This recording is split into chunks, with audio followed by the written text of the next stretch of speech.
Assalamualaikum warahmatullahi wabarakatuh. Halo anak-anak semua, kembali lagi kita ke pelajaran matematika untuk kelas 10 di semester genap. Pada semester ini kita akan membahas ada dua bab, yaitu fungsi dan juga trigonometri. Nah, dalam video ini Ibu akan membahas bagian awal dari materi fungsi.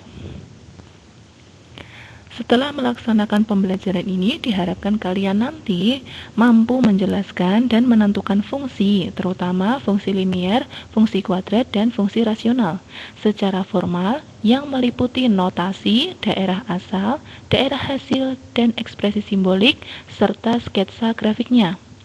Kemudian, kalian diharapkan mampu menjelaskan operasi komposisi pada fungsi dan operasi invers pada fungsi invers, serta sifat-sifatnya, serta menentukan eksistensinya.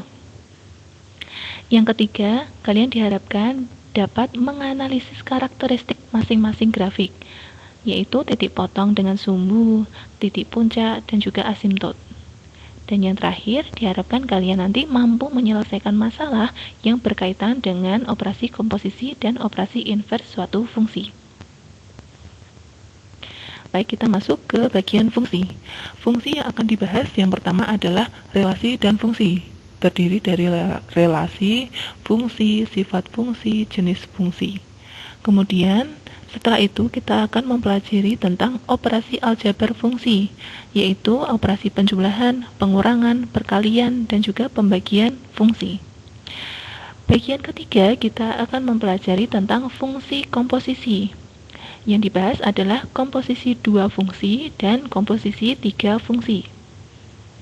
Yang keempat kita akan membahas tentang fungsi invers, yaitu terdiri dari fungsi invers dan invers fungsi komposisi.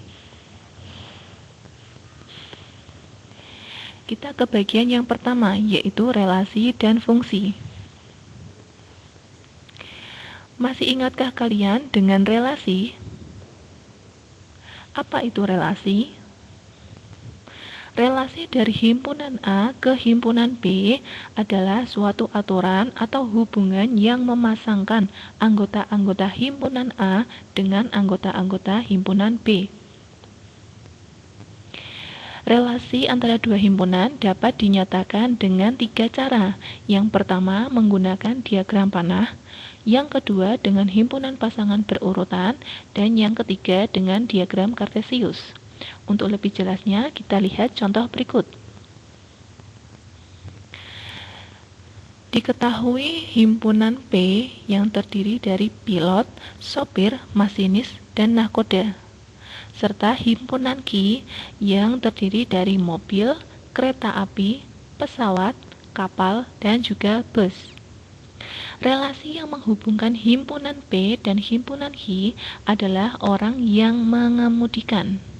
Jadi, himpunan P dipasangkan dengan himpunan Q dengan aturan adalah orang yang mengemudikan. Yang pertama ini dinyatakan dengan menggunakan diagram panah. Bisa kalian lihat, himpunan P yang terdiri dari pilot, sopir, masinis, nahkoda, dan himpunan Q terdiri dari mobil, kereta api, pesawat, kapal, dan juga bus. Dan hubungan antara P dan Q adalah orang yang mengemudikan. Jadi anggota P dicari yang mengemudikan suatu kendaraan apa. Contoh ini nomor 1, yang pertama adalah pilot. Pilot itu orang yang mengemudikan dipasangkan dengan pesawat. Kemudian sopir. Sopir itu orang yang mengemudikan mobil. Selain mobil, sopir juga mengemudikan bus. Anggota yang berikutnya adalah masinis. Masinis dihubungkan dengan kereta api karena masinis orang yang mengemudikan kereta api. Anggota yang terakhir dari P adalah nahkoda. Nahkoda adalah orang yang mengemudikan kapal. Bisa dilihat hubungan anggota P dengan anggota Q. Kemudian jika dituliskan menggunakan himpunan pasangan berurutan, maka dituliskan anggota P dengan pasangannya. Contoh ini, pilot berpasangan dengan pesawat, maka dituliskannya dalam satu kurung yaitu pilot pesawat. Selanjutnya ada sopir dengan mobil. Sopir dengan mobil. Selain itu, sopir juga dengan bus, maka ditulis kembali sopir, namun sekarang pasangannya adalah bus. Selanjutnya adalah masinis. Masinis dipasangkan dengan kereta api, maka dituliskan di sini masinis kereta api. Dan terakhir adalah nakoda. Nakoda dipasangkan dengan kapal. Ingat, untuk menyatakan himpunan pasangan berurutan harus dipisah dengan tanda kurung untuk masing-masing pasangannya, dan untuk semua pasangan ditutup dengan tanda kurung kurawal. Bisa kalian perhatikan? Oke, selanjutnya menyatakan relasi dengan diagram Kartesius. Diagram Kartesiusnya ini terdiri dari dua sumbu karena ada dua himpunan ya. Yang pertama himpunan P dan yang vertikal ini himpunan Q. Himpunan P dituliskan ada pilot, sopir, masinis, dan nahkoda. Sementara yang Q ada mobil, kereta api, pesawat, kapal, dan juga bus. Nah, untuk menentukan relasi dengan diagram Kartesius dihubungkan seperti ini. Pilot pasangannya adalah pesawat, maka dicari koordinatnya seperti ini. Pilot dicari sampai ke bagian yang pesawat. Nah, ini adalah titik koordinat yang menyatakan hubungan pilot dengan pesawat. Selanjutnya sopir. Sopir itu tadi pasangannya adalah mobil dan juga bus. Maka sopir itu diberikan dua titik, yaitu pertama adalah sopir dengan mobil dan selanjutnya sopir dengan bus. Selanjutnya ada masinis. Masinis tadi pasangannya kereta api, maka kita hubungkan masinis dengan kereta api. Ketemulah di sini. Dan selanjutnya adalah nahkoda. Nahkoda dengan kapal. Ketemulah di sini. Oke, bisa dipahami ya? Kita lanjutkan. Masuk ke bagian fungsi. Apa itu fungsi? Dan apa saja syaratnya menjadi fungsi? Fungsi atau pemetaan dari himpunan A ke himpunan B adalah pengawanan setiap anggota A tepat satu anggota B. Kalau tadi relasi itu adalah aturan yang memasangkan anggota A dengan anggota B, tetapi kalau fungsi lebih khusus yaitu adalah pengawanan atau memasangkan anggota A dengan anggota B tepat satu ya. Jadi kalau tadi contohnya sebelumnya ada contoh ini sopir anggota yang pertama itu memiliki dua pasangan, sopir dengan mobil dan sopir dengan bus. Kalau di bagian fungsi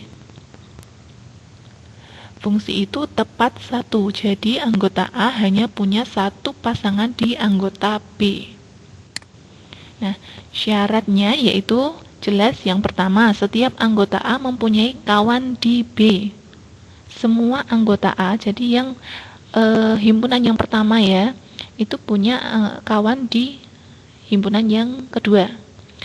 Kemudian syarat yang kedua adalah kawan setiap anggota A di B adalah tunggal. Yang itu tadi ya, pasangannya anggota A itu tunggal atau unik. Hanya ada satu pasangan saja. Oke. Fungsi dapat dinyatakan seperti ini. Ada himpunan A dan himpunan B. Himpunan A anggotanya misalkan X dan anggota B misalkan anggota B misalkan Y. F memetakan A ke B, yaitu memetakan X menjadi Y, di mana Y itu yang merupakan Fx itu adalah kawan dari X-nya ya, bisa dinamakan seperti itu. Dengan X itu anggota A dan Y itu anggota B. Maka himpunan A disebut daerah asal atau domain fungsi, disimbolkan dengan DF. Ya, himpunan A ini disebut daerah asal. Selanjutnya, himpunan B semuanya disebut daerah kawan atau kodomain, disimbolkan dengan KF. Sementara yang berikutnya adalah himpunan anggota B yang punya kawan di A. Jadi hanya anggota-anggota B yang punya pasangan dari A itu disebut daerah hasil atau range. Lambangnya adalah RF.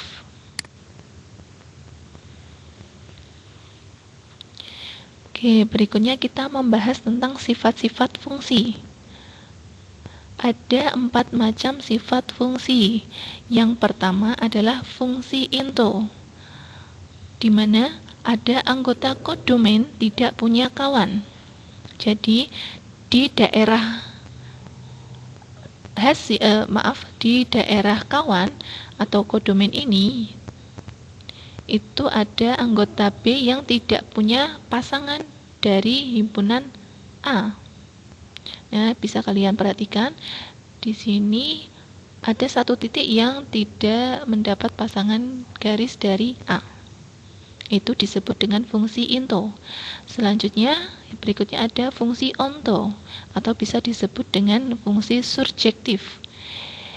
Ciri khasnya adalah setiap anggota kodomain itu punya kawan. Jadi setiap anggota B ini punya pasangan dari A. Ya, ini tidak ada yang tersisa ya. Kalau tadi kan ada yang tersisa ini. Kalau yang ini kan tidak ada tersisa. Semuanya sudah punya pasangan. Selanjutnya ada fungsi injektif, di mana setiap anggota domain punya kawan yang berbeda. Perhatikan antara fungsi injektif ini dengan yang surjektif tadi dan yang into tadi. Kalau yang injektif itu anggota-anggota A pasangannya itu saling berbeda ya, tidak ada yang bertumbukan. Kalau yang di sini itu ada yang bertumbukan. Contoh yang unsur yang pertama dan yang ketiga, mereka sama-sama punya pasangan di anggota B yang pertama. Oke, bisa kalian perhatikan ya. Kalau yang di sini kan tidak ada yang bertumbukan. Pasangan dari anggota A punya berbeda untuk masing-masing.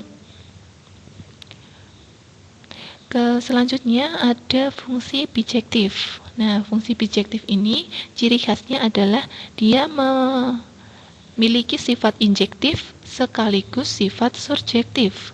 Jadi antara injektif ini digabungkan dengan surjektif, yaitu kalau injektif setiap anggota asalnya, daerah asalnya itu punya kawan yang berbeda, dan kalau surjektif setiap anggota kawannya itu punya pasangan. Oke, perhatikan di sini sifat injektifnya adalah anggota A pasangannya berbeda, ya. Satu berbeda dengan yang kedua, berbeda yang ketiga. Selanjutnya sifat surjektifnya adalah setiap anggota kawan atau anggota B-nya ini punya pasangan dari A. Yang anggota pertama dari B itu punya pasangan, ini juga punya, ini juga punya. Oke, bisa kalian perhatikan ya. Oke, tadi sudah membahas tentang relasi, fungsi, dan juga sifat fungsi. Sekarang kita masuk ke jenis fungsi. Jenis fungsi yang akan kita bahas ada 3 jenis. Yang pertama fungsi linier, fungsi kuadrat, dan yang ketiga adalah fungsi rasional. Fungsi linier bentuk umumnya seperti ini. Y sama dengan mx plus n. Y ini bisa diganti dengan fx ya. Intinya adalah mx plus n-nya ini. Sementara fungsi kuadrat itu ciri atau bentuk umumnya adalah y sama dengan ax kuadrat plus bx plus c. Berbeda dengan yang linier, kalau yang kuadrat itu memuat unsur variabel dengan pangkat 2 atau pangkatnya kuadrat. Kalau yang sini kan pangkatnya hanya 1 ya. Ini pangkatnya sampai yang kuadrat. Selanjutnya ada fungsi rasional. Pada materi di semester 1 kalian telah belajar tentang pertidaksamaan rasional. Ciri khasnya adalah dia berbentuk pecahan. Oke, maka fungsi rasional adalah fungsi yang dibentuk menjadi bentuk pecahan, yaitu ada fungsi gx dan fungsi hx-nya. Baik gx maupun hx bisa berupa fungsi linier maupun fungsi kuadrat ya. Baik. Pertama dulu kita bahas tentang fungsi linier.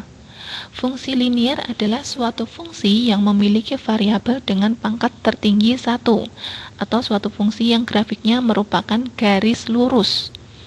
Pada semester sebelumnya pun kalian juga pernah menggambar suatu garis lurus ya, di materi sistem pertidaksamaan dua variabel.